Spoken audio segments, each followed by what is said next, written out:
welcome back to the Simplicity Diaries with me, Kim John Payne. Well done. Made another 10-15 minutes in your day to tune in to this little podcast. This week I was struck when I was reading my little local newspaper. It actually is still a newspaper, it's still actually printed on paper and sent out.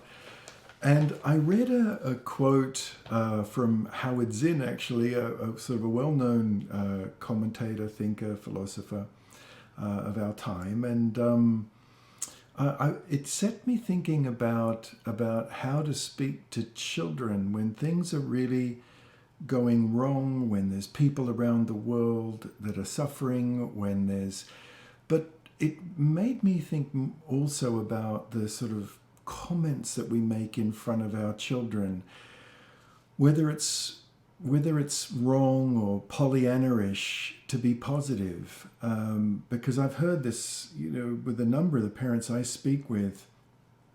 Should we introduce our children to the hardships going on in the world? And of course, it's got to do with the developmental stage and the way we talk to children, of course. But this little quote in our local newspaper really seemed to sum up a point of view that we want to raise children in this, when they're little, in this with this feeling that there are good people in the world. Yes, there are hard things that happen, and they'll hear about those from, people around abouts and other kids at school if they're in school. But there are good people. There are very good people doing very good things. And I'd like just to sort of read this brief quote through and see what we make of it. Okay. To be hopeful in bad times is not just foolishly romantic. It's based on the fact that human history is a history of not only of cruelty, but also of compassion, sacrifice, courage, and kindness. What we choose to emphasize in this complex history will determine our lives. If we only see the worst, it destroys our capacity to do something.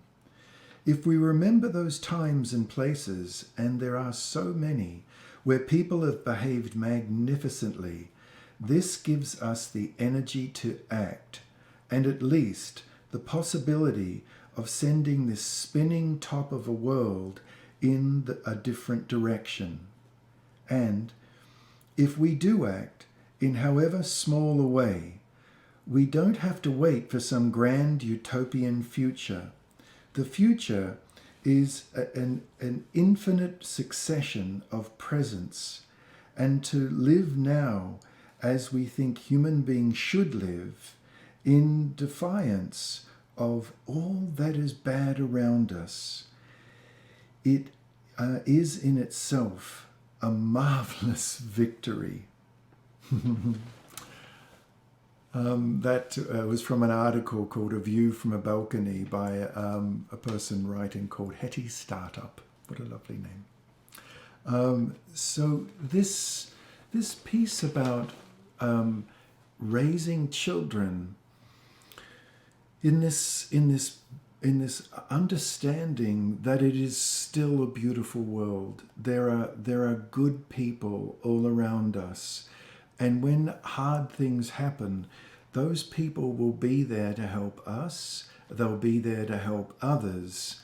And this, bringing this kind of understanding to young children, I believe is kind of crucial, really, because how can we raise them to be the social activists, social warriors, the eco-warriors, the activists, and change the world to be a better place if they don't know what a better place actually is, if they've been raised on a steady diet of bad news, of conversations around them of disappointment in other people, of letting down our guard and speaking about people badly and our disappointments and so on.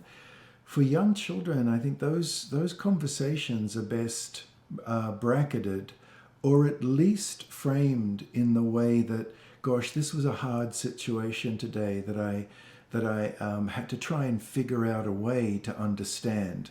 It's again, it's not just pretending everything is fine, but the way in which we frame it is so important for young children to feel the confidence, because they've come into this world and they're still coming into this world. They want to be in this world. They're little, they're incarnating, they're coming in.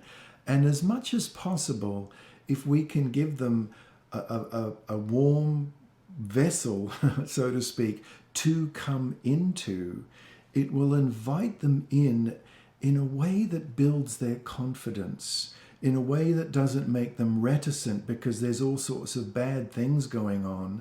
And because they're little, they really can't do much about it. And that's scary. That's very scary. Imagine really bad things happening to us as adults and we can do nothing about it at all. That's when our anxiety levels rise. We all know that, and we all experience that in our adult life, with bad things happening that we can do nothing about, and we feel helpless. And gosh, does that ever feel hard and raise our nervousness and anxiousness and fears? But for little children on a day-to-day level, if we talk that way, imagine what it's like for them, because they're little. They're so helpless in many ways in terms of the big world.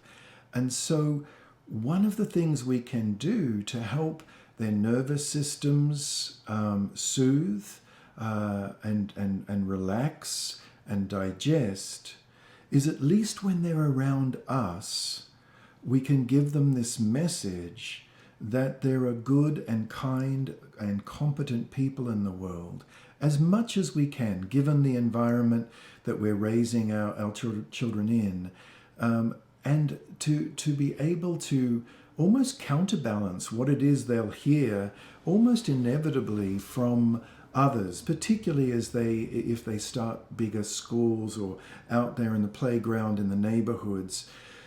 They'll hear things, right? And so, it's almost a question of counterbalancing that, and hearing it from the people, their parents, their guardians, their grandparents, extended family, and so on, that there are good people around, and we can overcome difficulties. We will do, all do our best for people that are suffering in the world, in a small way, in a large way.